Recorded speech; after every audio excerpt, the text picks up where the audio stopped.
Else nobody's gonna feel it. Love it. Listen, it's 50 degrees in February. For about a week in NYC is very scary. But I gotta press on. Cruising down to FDR to get my mess on. I've been a stressed one, but who ain't? The news ain't good, feel like it's doomsday. Is it too late? Sometimes I wonder what the moon say.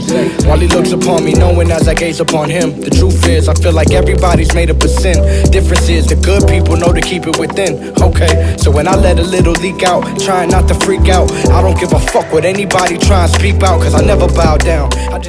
Alright, let's go.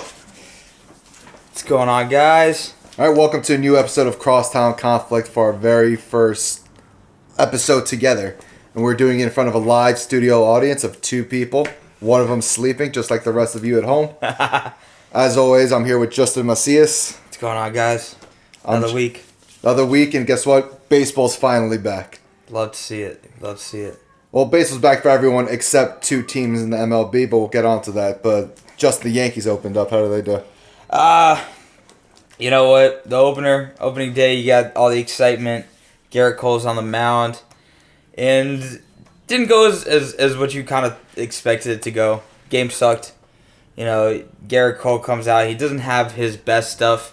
It's what expect from Garrett Cole in April. He's gonna ramp up. He's gonna get it back together, but it's not what you wanted. 5 innings, 2 earned runs.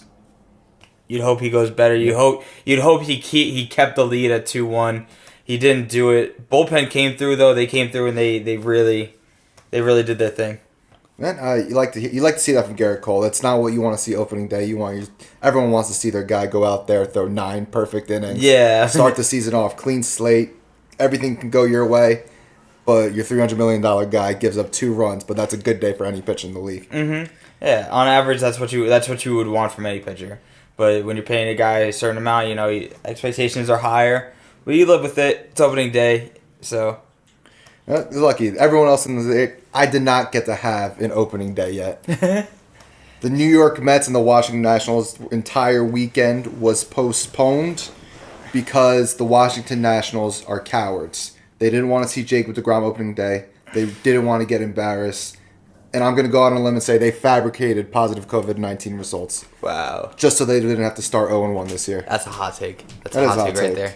And some people are looking into it. Not me, but I know some people are. Everyone is saying the Nationals are cowards.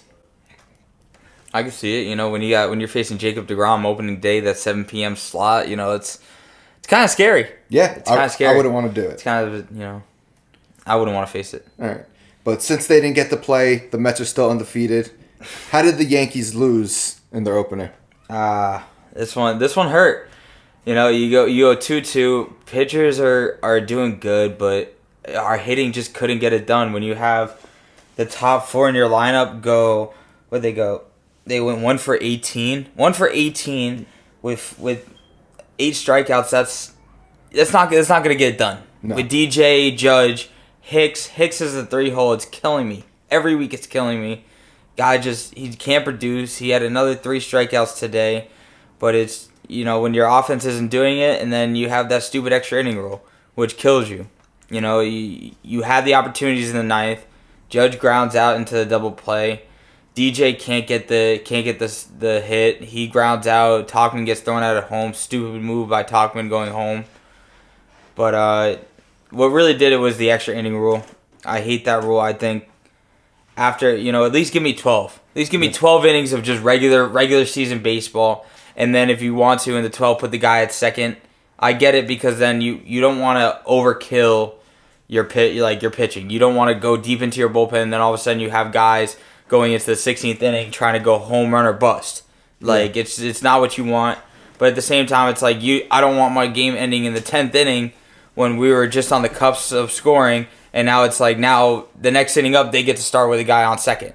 It took a lot of the fun out of baseball for me, and I used to like the rule, but I knew the moment it happens to us, you know, the moment it happens to you, it's like, damn. It's like, I don't want this rule here anymore. But at least give it to me at the 12th. Yeah, but that's the thing that's one of the rules that if it goes in your favor, it's a great rule. It should be in there. It's like, I equate it to like the wild card game. If you have a great year but you still came in second place and you're in the wild card game and you lose, it's fucking bullshit. But Yeah. if you sneak in there, you win the game. The wild card fucking single game is you have to earn your way into the actual playoffs. No, that's true. And you got to earn your way into the win. If the Yankees were able to sit them all down, they could have won the game. Yeah. They gave up the run. And if you're what were they? They're the home team, right? Yeah. Yeah, you get the last licks. That's a shitty situation to have last licks. It is, and honestly, it kind of puts the pressure on you. Yeah, it really puts the home team at a disadvantage, which is like, it kind of takes away that home field advantage because now it's like all of a sudden they have the chance to go up early in the inning, and then it's like now you got to play catch up. Yes. Instead of putting it on even. That's why I think at least if you're trying to end the game early, at least give it to me after the 12th because it's like, all right, we gave y'all 2 extra innings to get it done. Now you guys don't have the home field advantage anymore. Now you got to play it on an even turf. Yeah, I agree with that there. But the Yankees did have chances to win in that first game. I mean, when you're going 0 for 8 with runners in scoring position, that you're not going to win that game, and it's not going to look good. It didn't look pretty. It was everything you didn't want to see, and you just kind of got to take it and keep moving on. But you can't let this be an overlook of the season. Okay. All right. Before I let you highlight one player, let me highlight. You saw it coming. Let me highlight someone from the Mets side. Yeah. The day before April Fool's Day, this man had a deadline. April 1st, if he did not have a contract, he did not want to talk about a contract at all. Francisco Lindor signed 10 years, $341 million extension. So after this year, it's actually he's going to be on the team for 11 more seasons, including this one. The man is ready. The people are hyped. But I just want to say, I would have been interested in seeing if he didn't sign the contract, how the crowd would react when he comes home. Yeah. Because Mets fans, they're loyal fans, but if we want our guys to be there. Yeah. And he doesn't sign the contract, I think there would be some boos opening day. Season opener for Francisco Lindor if he didn't sign that contract. Nah, definitely. Just like Stan, that he's gonna get the boos because I felt like the Mets fans felt like Cohen was going out of his way to make that contract happen, but they felt like Lindor was just being a little bit too greedy, asking for a little bit too much. But I think he was valid for asking that. You got to think he's also a part of the Players Association, so they're in his kind of back pocket talking about you have to get your money's worth. You've been in the league for almost 6 years. You've been to the World Series. You've been a leader on that Indians team. You got to get your bread. I think the only thing that Mets fans had a problem with this was because this is not a move that the Mets usually make. We're usually so mad at ownership, management for not making the moves, not shelling out the money. Mm-hmm. But we offered this guy the richest contract in Mets history and the third highest contract in the league, and he still said no. It was what else can we do? We're trying to keep our players here. But it all worked out in the end. Steve Cohen got the deal done. The boys went out for Italian food. Francisco Lindor came home. Ordered the chicken parm. Ordered the chicken parm, baby. That's why I ordered that sandwich earlier. I'm dead, yes. Yes. No, I mean, that's good. I mean, and he's still going to be, by the time that contract's up, the Mets are still going to be paying Bobby Bonilla. Yeah, but that doesn't matter anymore because there's new ownership. It's not his... It's a national holiday now. It's not his bad decision anymore. Bobby Bonilla Day is a national holiday. You can't blame it on the guy in office. All right. No, you can't. So we got one man. He's had 2 home runs in the last 2 games for the New York Yankees. I've been talking shit about him. I've been trying to make everyone think he's making errors on the field while he's done nothing wrong. I've been saying it for a while, guys. I've been saying it. The Kraken season is here. Gary Sanchez, that man is going off. He had 2 hits the first game. One was an absolute bomb of a shot. 2 runs. That was our only offense of the game. Literally, that was our only highlight of the game, but it was good to see Gary get that home run. It was good to see Gary back. He got a single, too. His swing just looks back. Like, he looks healthy again. He seems like he's not trying to just do everything on one swing. And I think that was his main issue, is he was trying to make up for all his mistakes all in one swing. And it's like, you can't do that. You're putting too much pressure on yourself. You're putting too much emphasis on each at-bat. He had to take it, at-bat by at-bat. Do you think his home runs covered up his... Did he make any errors in the past 2 games? I think he made one, all right, especially today. But I mean, you're not thinking about it because he hit the 2 bombs out of the stadium. You're not. And, also Corey Kluber, just like today, Corey Kluber, guy gets to third because Gary Sanchez can't handle the ball. But Corey Kluber happens to get out of the inning, so you're not thinking about it. It's mistakes that you wish didn't happen, but as long as you could hold it, that's all that matters. All right, so Gary Sanchez is off my hot seat for now. I can't wait to start talking shit about him again because he's a fucking terrible baseball player. Let's go, Gary! And he's going to choke like the jerk off he is. These are just crazy hot takes coming out of nowhere. Oh, yeah. You're going crazy right now. All right, but one man I want to get something off my chest. I think I'm putting a little bit of the hate towards Gary Sanchez. Last night, I was getting ready to eat shit, eat my words, because this man took 6 innings, no-hit baseball into the night. Trevor Bauer probably had the best 6 innings in an opener in Dodgers history. But that 7th inning came, boom, boom, boom, 7 earned runs. And I feel so good that I don't have to fucking praise that jerk off. Got shelled. I know you're sweating that one. I was honestly sweating it because I can't stand Trevor Bauer. Like all the antics, all the bullshit, but it's so annoying to see when it's working for him. Because he does have stuff this year. Nah, I mean that slider to righties is just, it's almost unhittable. It's such a good wipeout slider. He uses that fastball and that hook it buckles you.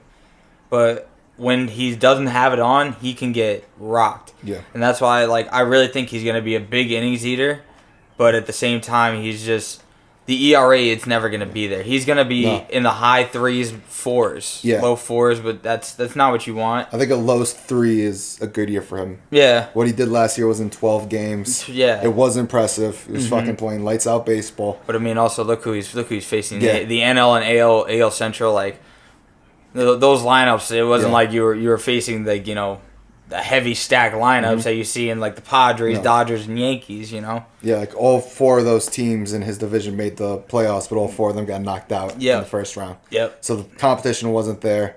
He's going to see some tip-top teams being with the Dodgers. Everyone's going to bring their A game, wanting to knock them off. That West Division is no joke. I mean, the Diamondbacks do have a good lineup. It's not a lot of names. Ketel Marte is going to give you some issues over there too, and the Padres are going to give him fits too. And I can't wait for that first Padres-Dodgers series, man. That's going to be good. I can't wait for that series. That's must-see TV. Yeah, absolutely. Who did they? They picked up Snow. What other pitcher did they pick up? Darvish. There we go. Yeah. Yeah, they're going to be okay this year. They literally took everybody's salary dump. They said, "Oh, Cubs salary dump, we'll take it. Rays salary dump, we'll take it." Jeez, and they signed Did they sign Machado yet to a long-term deal? Yeah, Machado. Yeah. 13-year deals, right? Yeah, Machado got signed long term. Tatis got the 14-year. Yep.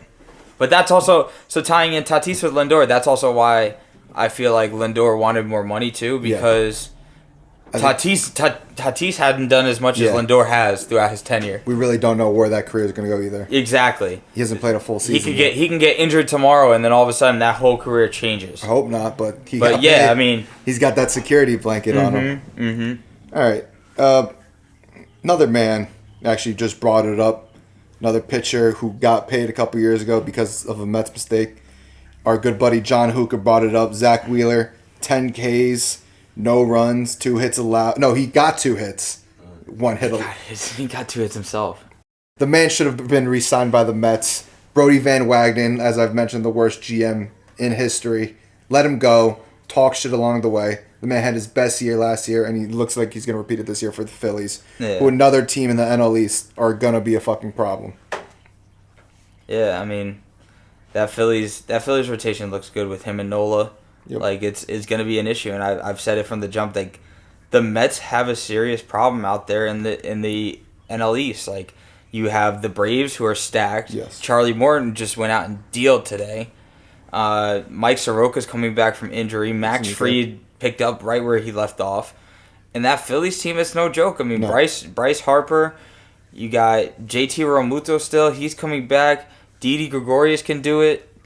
Gene Segura, Rhys Hoskins, he's shown he could hit 22 home runs in, a 60-game span? They're going to be just fine. Yeah. My prediction is still the Mets are going to come in second place and win the wild card. Yeah. But the Phillies are going to be right on our tails the entire season. They're going to give you a run. Definitely. And Jesus, the Washington Nationals. They had a poor 60 games last year, but their team, they still had a better 60 games than the Mets. Yeah. It's crazy to think about. But they're going to be okay as well. And the Marlins, you count them out, they're going to play well too. Yeah, I mean, they're fish with arms. They could really deal out there. Shit, man. All right, let's see. What else? I made a terrible take that the Orioles and the Red Sox was going to be the worst pitching matchup we've ever seen. And this man Means, what's his first name? John Means. John Means. I didn't even give him the dignity of saying his name last time we were talking. John Big Game. John Means went up against the Boston Red Sox. 7 innings, 1 hit baseball. The man shut down the Boston Red Sox.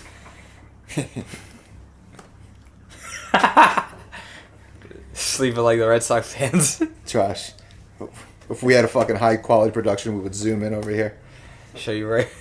I'm dead. All right. But Means did his thing here in my respect. I'm going to start a little early, but he was my goat of the week just for shutting my mouth up. You have a goat of the week? I do have a goat of the week.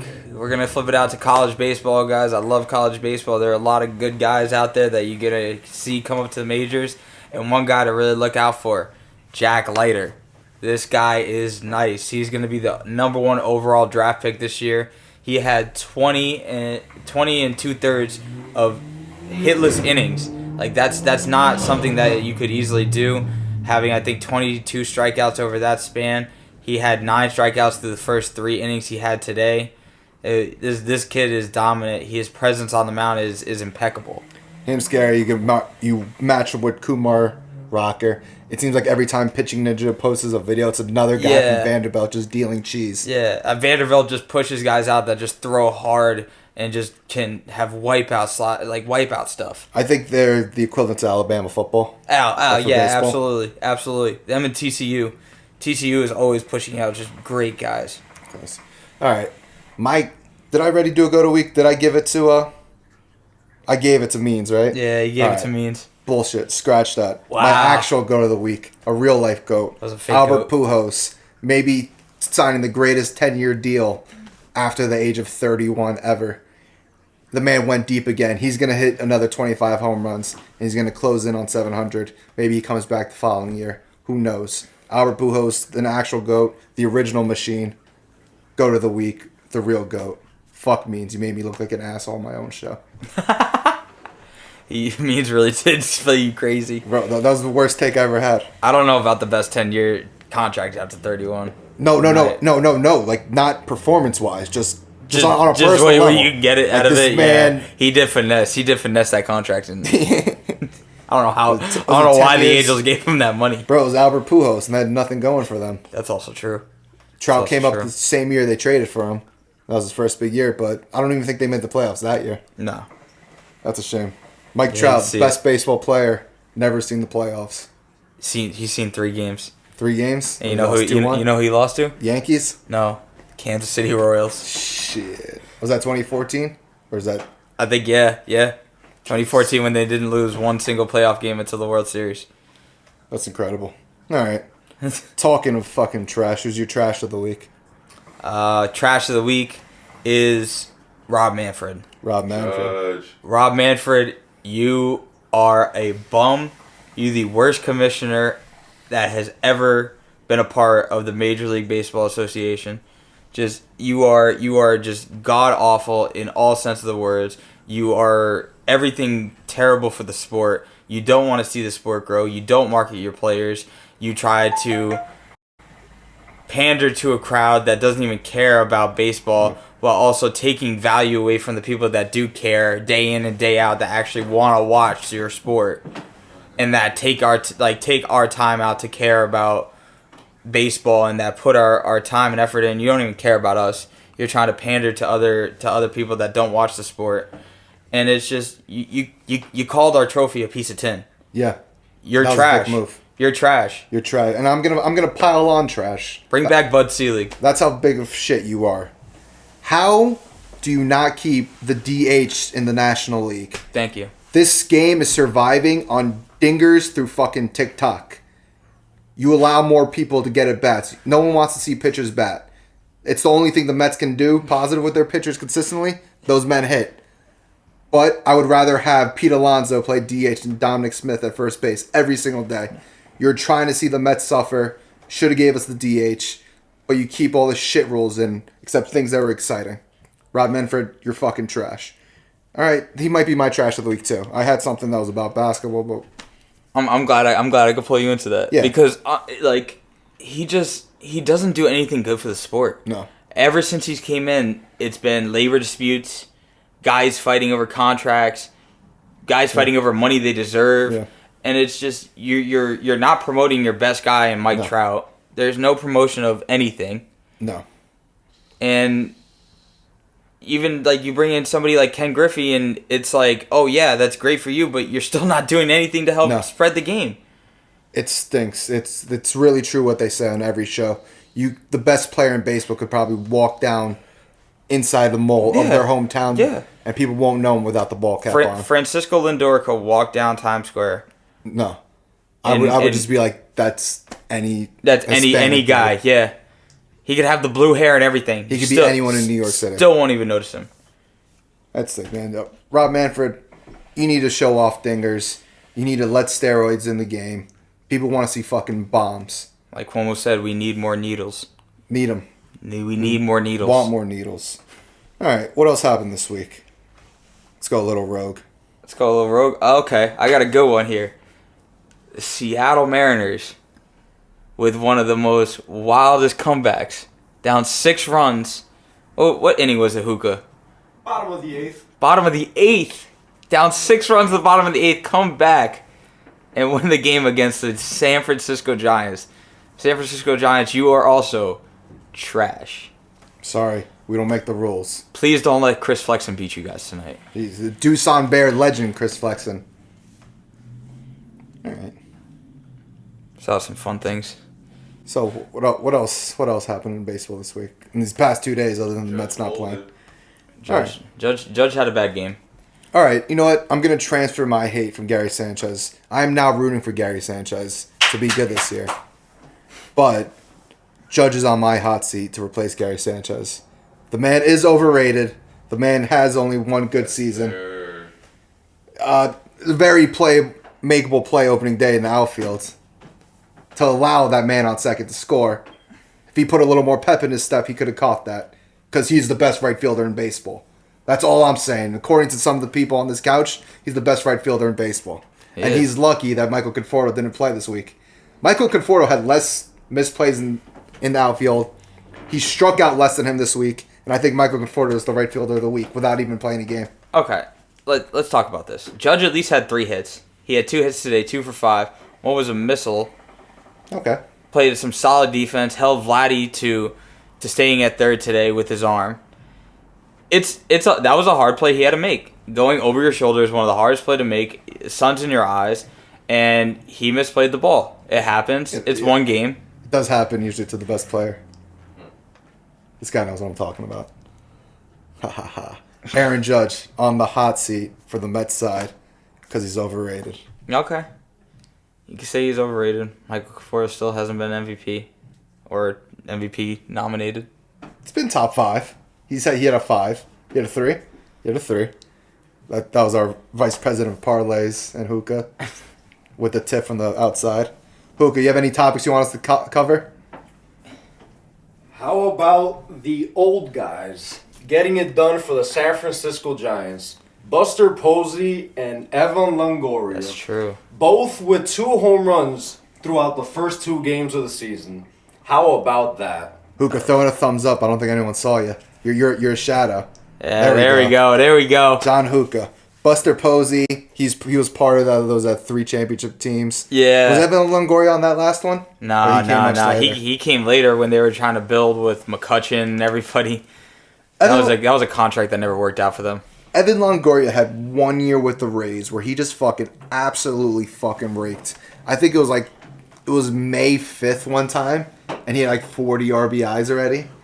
I'll never forget that because he had 12 more than the next person behind him. Did he play the Yankees half those games? Probably. Dude, he used to kill us every game. It was he was always if he was playing against the Yankees, easily pencil him in for 3 hits. 3 hits. All right. Evan Longoria killed us.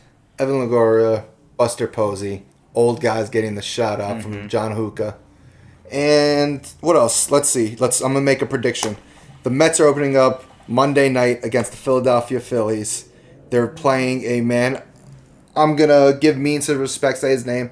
This man, zero respect. All I know is he played in Japan last year, so I know this new Mets lineup is gonna rock him. We win by 3 runs Monday night against the Phillies. Wow, make that bet. Set the over. 3 runs. You heard it here first. Got any predictions for that game? For the Mets game? No. Who do the Yankees play on Monday? Because this is going to come out Monday. Oh, we played Baltimore. Yeah, get the over on that one too. All right. I don't know who Baltimore's running out there, but you can only assume the Yankees are just going to hit them. Maybe, I'll tell you right now, Gleyber Torres for a home run. Book that. Gleyber Torres home run. Mets win by 3 Monday night. And anything else you want to get off your chest? That's about it. I mean, Corey Kluber had a great outing. You saw the five Ks. He got out of a lot of tough situations. Yankees win again. Yankees would get their first win of the year. It felt good, and you hope to roll into Sunday with that attitude of just continue to win. See Herman tomorrow. See how he looks back on the mound since 2019. That's going to be an interesting time. All right. This is going to be good stuff, man. The Mets are finally going to play. I'm going to be much more excited on next week's episode because not every other team but mine started. The Mets will be in action next time you hear us. It's Justin, Jared, Crosstown Conflicts. Follow us. I don't know if I'm going to be able to edit it the same. On the Instagrams, follow us on the Twitter. Subscribe. Listen to us on Spotify. Get that full subscription. We got that. We got the noise for the end of the podcast. What noise we got today? I don't know. Oh, yeah, to make sure who's listening. Yeah. Shit, good thing I know how to edit. All right. If you hear the podcast, you hear me go, text that to me, word for word, and when we get stickers or something, you'll receive one. If you spell it wrong, you don't get a sticker. You get nothing. Sorry. All right. Crosstown Conflict. See you next week. We out, guys. Later. Boy, oh boy. Another episode down. Oh, she read, folks. How long was that? I feel like that wasn't even 30 minutes. That was. I felt like we were going for a little while. Oh, that's not it. I woke up Jose one time when I was clapping. All of a sudden, I saw him just go. Yee, yee, yee.